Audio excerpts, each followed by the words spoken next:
comme chaque semaine, nous sommes dans Edamisso. C'est parti. Bonjour Jean. Beauté, Jumbo, bien bonjour. Oui, en fait, nous avons eu un beau débat tout à l'heure. Oui, oui. Et la question de l'Afrique s'est posée. Moi, je dis. Toujours, moi, je m'inscris systématiquement. Ouais, moi, je m'inscris en faux contre ça parce que je dis que nous avons une vision du monde qui est différente de celle des Européens. Et pour mieux comprendre qui nous sommes en tant que Guadeloupéens, il nous faut questionner notre vision du monde, notre pensée symbolique. Et c'est celle qui nous permet de décrypter dans quel territoire on vit, quelles sont nos traditions, qu'est-ce qui est convenable pour nous de faire. Il en va de l'estime de soi. Et donc, ça veut dire qu'on a beaucoup à se rencontrer, beaucoup à discuter, beaucoup à échanger sur la question.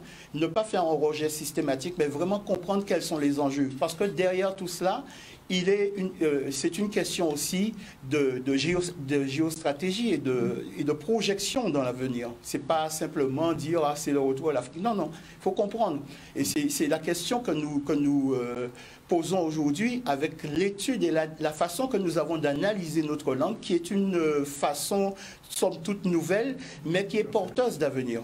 Et toute notre tradition est inscrite dans ces mots. Si on veut se reconstruire, on ne peut pas faire l'économie de tout cela.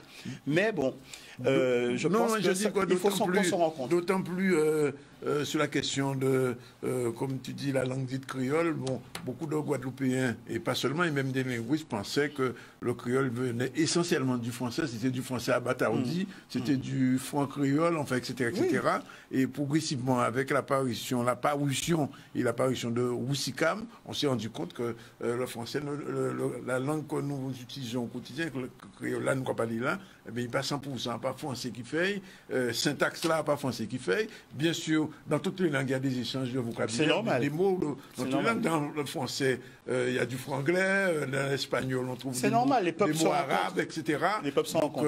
Il est normal que dans notre langue, qui est à cause de la colonisation aussi, il faut le dire, qui est aussi un substrat français, mais il n'y a pas que du français, ni un paquet d'autres butins dans la langue qui parlent. Oui, bien sûr, ce n'est pas juste une question de langue, c'est une question de civilisation. Qui sommes-nous réellement? Et cette question se pose pour toute personne qui s'inscrit dans une démarche d'estime de soi, de reconquête de l'estime de soi. Et je considère que ce travail est fondamental. Et d'ailleurs, le sujet que j'ai proposé d'introduire aujourd'hui, vous allez voir que ça permet de décoder un certain nombre de choses. On va parler de ce qui s'est passé hier, dimanche. Hein. On a tous fêté les rois, puisque, paraît-il, c'est la tradition guadeloupéenne. Mais on va voir ce qui se cache derrière. C'est une question de civilisation. Et nous méritons de savoir tout cela pour mieux comprendre qu'en fait, nous sommes porteurs de valeurs très, très importantes dans ce territoire de Guadeloupe. OK. Voilà. C'est parti. On démarre.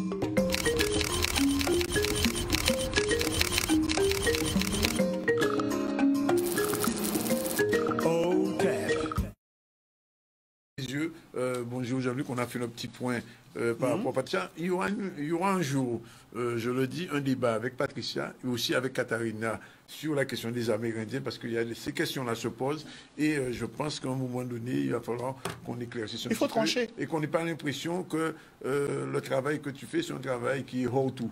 Non, au contraire. Ça a une base réelle. Et elle est nécessaire, ce travail est nécessaire pour notre compréhension et pour notre situation dans notre pays. Alors aujourd'hui, Alors, nous allons poser une question, puisqu'on s'aperçoit en fait que dans l'univers occidental, il y a une façon de faire la civilisation, et ça passe par l'apparition des églises. Donc, la question du jour, vous allez voir, c'est justement de s'interroger sur cette question-là, et vous allez voir que ça touche à la question de la galette des rois d'hier. Voilà, on y va. Parti. Donc, pourquoi l'Occident érige-t-il des églises? On voit qu'il y a un mode civilisationnel qui se manifeste justement en Occident par l'apparition des églises, parce que dès qu'il y a une église, après il y a la mairie, et après c'est tout un village. À partir du moment où vous avez mis l'église, la mairie, le cimetière, vous avez l'apparition de village. On peut considérer qu'à ce moment-là, il arrive. Donc, j'ai souhaité vraiment introduire ce sujet, et vous allez voir que l'érection des églises est liée à la notion de civilisation. Pourquoi on peut le dire? Eh bien, les éléments que nous allons présenter tout à l'heure vont vous permettre de le voir. Alors, avant ça, peut-être qu'il faut se poser la question, mais comment tout ça est apparu? les anthropologues considèrent généralement que les rituels funéraires sont un fondement du passage à la civilisation. C'est quand l'individu commence à honorer ses morts et leur donne une sépulture qu'on peut considérer que s'érigent les premiers villages. Ici, vous avez une sépulture qui date du 4e millénaire avant l'ère chrétienne. Alors, on peut présenter pour nos ancêtres la grande civilisatrice qui est celle que les Grecs ont appelée Isis. Mais vous allez voir qu'il y a un détail qui permet à tous de l'identifier, c'est qu'elle porte au-dessus de la tête un objet. Cet objet-là, on peut faire un petit agrandi et s'apercevoir en fait, voilà, vous voyez que nous l'avons encerclé, et il s'agit en fait du trône, mais cela aussi désigne le siège, cela aussi désigne la place. Donc vous voyez que nos ancêtres nous donnent plusieurs informations là. Ils disent non seulement que la femme est au cœur de l'apparition de la civilisation, mais de l'institution, l'organisation sociale, parce que le trône c'est le roi c'est le responsable du pays, le siège, donc c'est le lieu d'habitation de cette communauté. C'est aussi la place, là où les gens se croisent, échangent les uns avec les autres. Donc vous voyez, tous ces éléments-là sont communiqués à travers juste cette symbolique. Et on peut dire que la femme, dans l'apparition de la civilisation, joue un rôle très très important. Et l'apparition du mariage entraîne la résidence commune, donc la civilisation. La plus petite entité de la société politique en Afrique, c'est justement la famille, le mariage. Et la femme, donc, à ce moment-là, comme je vous le disais, on peut considérer qu'elle est porteuse de la civilisation. Mais nous allons avoir d'autres éléments qui permettent de le voir. Regardez ici, à gauche, comment nos ancêtres dans la vallée du Nil écrivaient le mot qui aujourd'hui est vocalisé Isis. Vous allez voir qu'il y a deux symboles, il y a le trône et cette femme assise. Regardez. Vous allez voir que, par exemple, le mot pour dire le siège, Chiti, c'est le mot pour désigner aussi la station assise, mais c'est aussi le mot pour désigner la cité. D'accord? La cité, par exemple, dans les langues européennes, Chita, c'est le nom de la ville, et pour désigner la ville. Et chez nous, par exemple, en Haïti, on va dire, par exemple, Chita pour dire assis, ou nous, on va dire Sissi. Ce sont les mots aussi qui sont porteurs de la racine par laquelle on désigne cette divinité de l'Afrique, on va dire, et qui est responsable, dit-on, de la civilisation. Pourquoi? Parce qu'il faut parler, si on parle de civilisation, de la quête d'Isis. Ce mythe raconte comment la civilisation est apparue à travers l'image de ce fameux banquet auquel l'époux d'Isis, dans lequel elle aurait perdu la vie parce qu'elle aurait été enfermée, Osiris aurait été enfermé dans un caveau, jeté dans le Nil. Mais plus tard, le corps est récupéré. Elle récupère le corps de son époux, elle le protège, mais Seth, son frère jumeau, s'en empare, découpe le corps en 14 morceaux, le disperse à la surface de la terre, et elle va partir à la quête de tous ces morceaux, et elle va le reconstituer. Et pour être sûr que plus jamais cela ne va se reproduire, elle va fabriquer des clones, en fait, on va dire, du sarcophage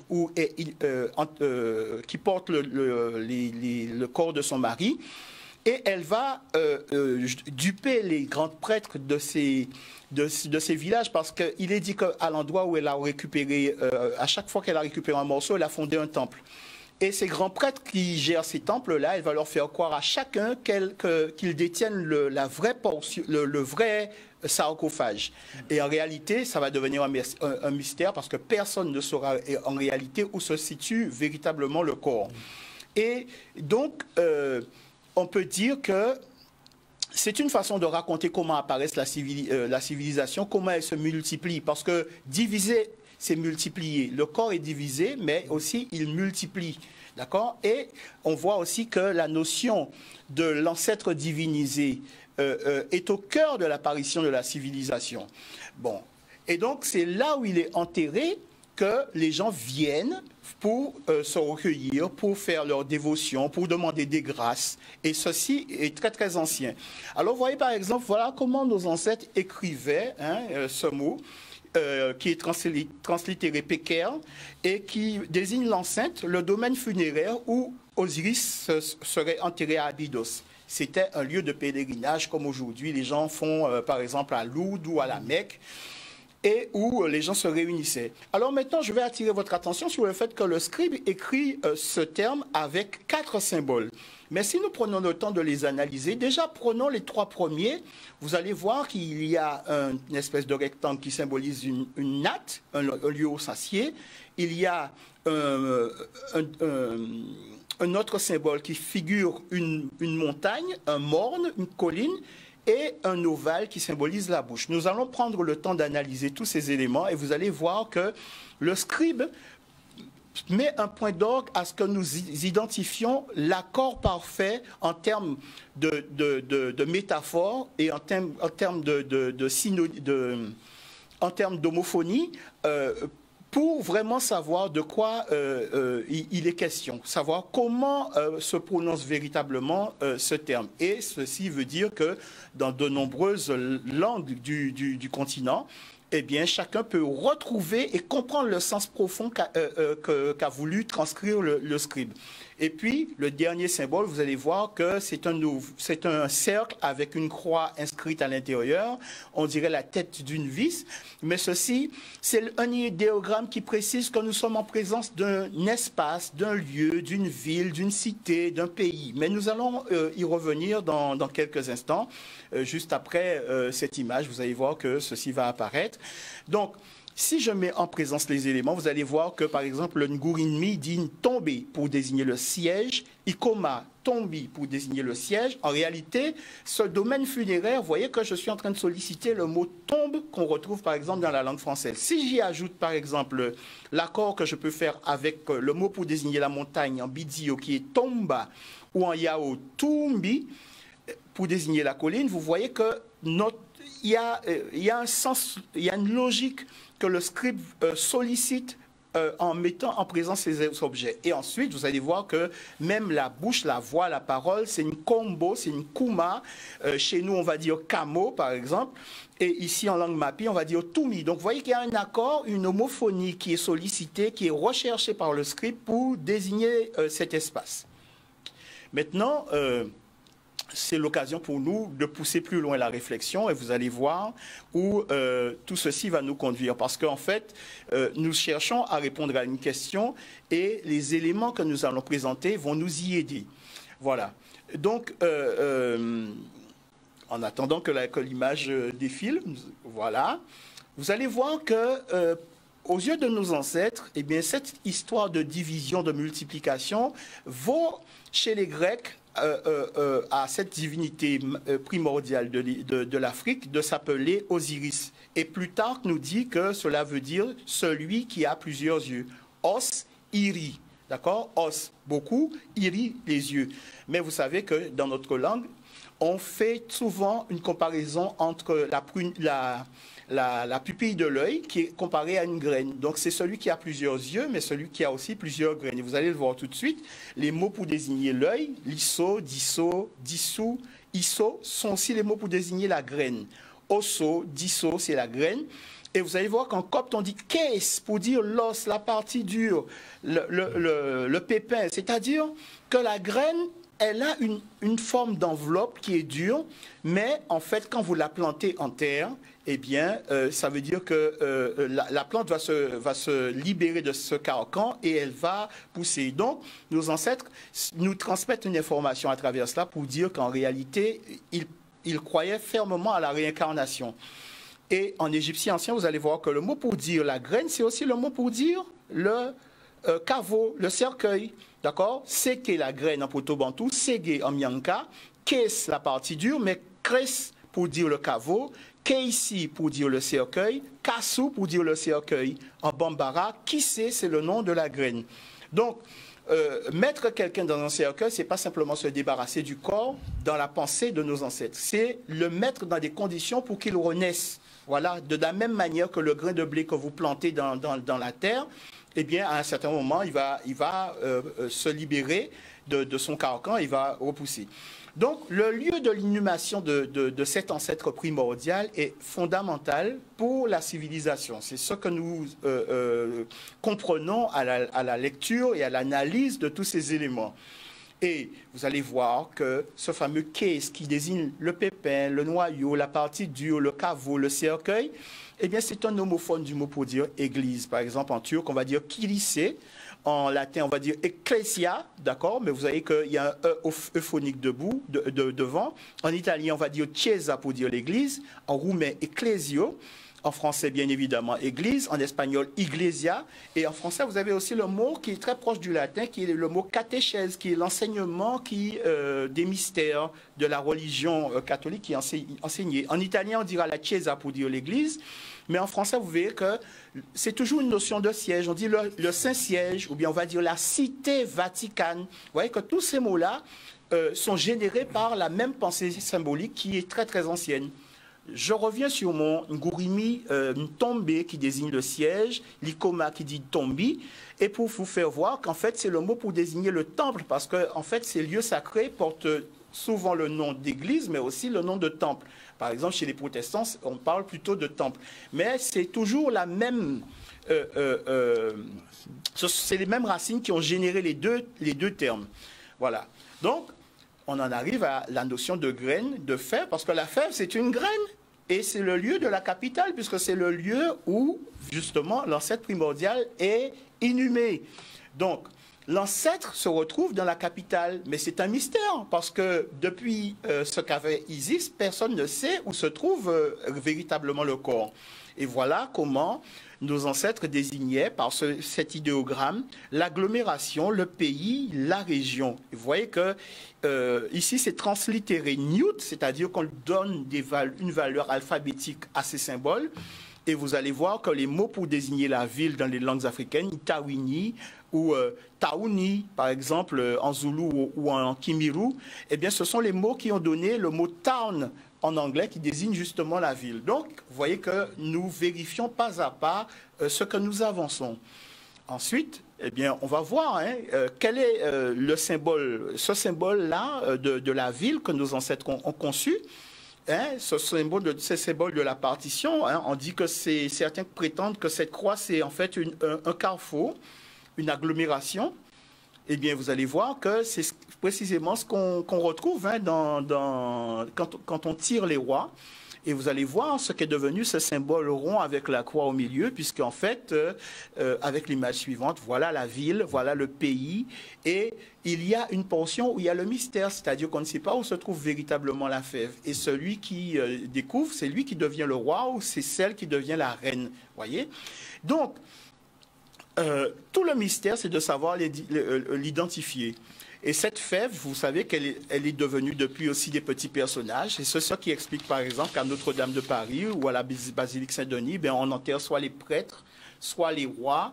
Ici, vous avez le soldat inconnu. À côté, vous avez le Panthéon, c'est réservé aux grands hommes. Et à la basilique Saint-Pierre de Rome, eh bien, tous les grands dignitaires, c'est-à-dire les papes, sont enterrés dans une crypte. Donc, ce n'est pas un hasard parce qu'en fait, l'énergie de ces personnes sert aussi à la religion. Ça, c'est à un niveau beaucoup plus élevé. Ce n'est pas le simple fidèle. C'est à un autre niveau parce qu'on sait très bien l'importance des reliques pour la religion. Donc, eh bien, en cas des autres, bien merci. Et puis, on ne va pas terminer comme ça. Il faut peut-être qu'on salue un peu comme nos ancêtres l'auraient fait en disant « Nefer Teprenpet ». Ceci signifie « bonne tête d'année » parce qu'en fait, l'année a un début.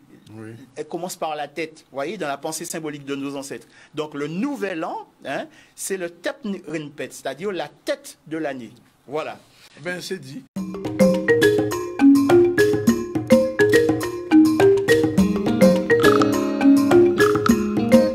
OTEP